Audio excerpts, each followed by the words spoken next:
কে আর ছাত্র শিবিরকে একটা ধন্যবাদ জানাতে হয়। যখন আমরা গাড়ির পিছনে দৌড়াচ্ছি তখন ছাত্র শিবির দেশের পিছনে দৌড়াচ্ছে। আমার পিছনে দৌড়ানো বন্ধ করতে হবে। আমাদের গাড়ির পিছনে দৌড়িয়ে লাভ হবে না, আমাদের দেশের পিছনে ছুটতে হবে। আমার জানা নেই কোনো ছাত্র সংগঠন এরকম আয়োজন বাজেটকে সামনে রেখে তরুণদেরকে অ্যাড্রেস করে আর কেউ করছে কিনা। করে থাকলে ভালো, কিংবা না করলে করার সুযোগ আছে, করা উচিত।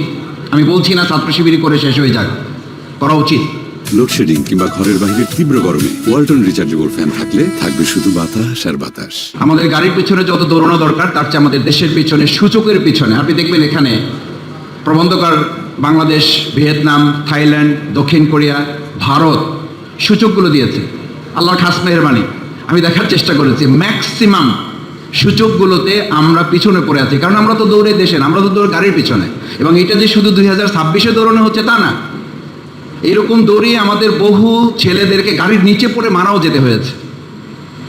এই গাড়ির নিচে পড়ে মারা যাওয়ার কারণে জুলাইয়ে যারা গুলিতে মারা গেছে তাদেরকে আমরা এখন ভুলতে বসেছি। কেন ভুলতে বসেছি জানেন? আমি একটু প্রবন্ধকারকে সমালোচনাও করি, এই অর্থে করি যে এখন যেখানে দাঁড়িয়ে আপনারা কথা বলছি, মাথায় রাখা উচিত আমাদের বলছি না, আমাদের, যে এই বহু মানুষেরাই আমাদের এখানে থাকার কথা না, জেলখানায় থাকার কথা।